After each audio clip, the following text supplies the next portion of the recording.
All right, we start out with a live look at our Valley Skycam. Thanks to our friends at CorWinAuto.com. A beautiful sunset in the making, a few high clouds way off in the western distance out there.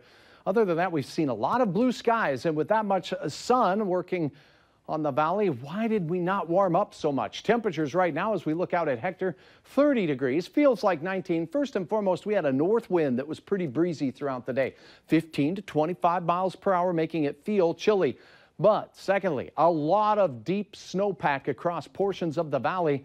And when we have that much snow on the ground, a lot of that sun's energy is just flat out reflected back to space. And what energy does make its way down to the ground oftentimes with this much snow goes into melting that snow. So a lot of snow melt, even though we have temperatures at or just below freezing across the eastern third of North Dakota.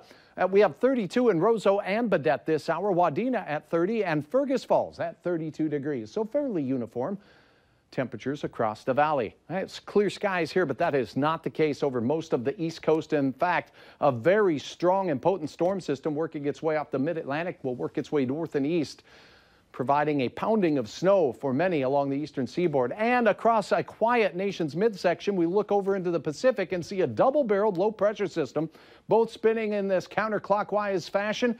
These systems are going to work their way eastward slowly and impact our weather as we head through the remainder of our 7-day forecast. We'll show you more on that in a second. But if you are heading out tonight, the wind decreases. Temperatures will slip into the teens and 20s by bedtime tonight, and we'll see the possibility for some patchy, dense fog developing across the valley.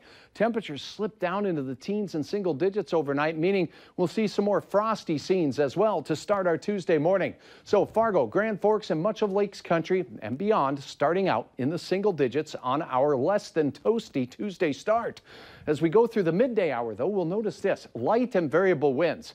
Fog will evaporate fairly quickly where it had formed, and the afternoon will be spent warming up. And we should build on those temperatures we saw today because we won't have that brisk northwest wind across the eastern third of North Dakota. We could still see some north winds across the far east, but take a look at these high temperatures in the afternoon.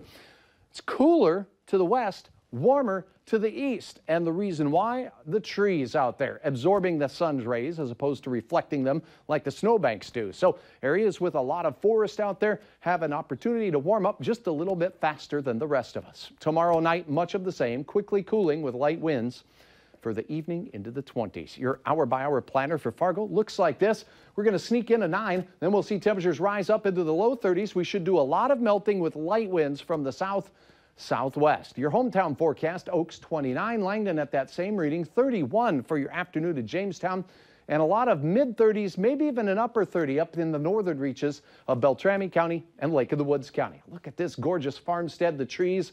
Wow, if they could shake, they'd be shaking off the frost in Thompson. Thanks for uploading.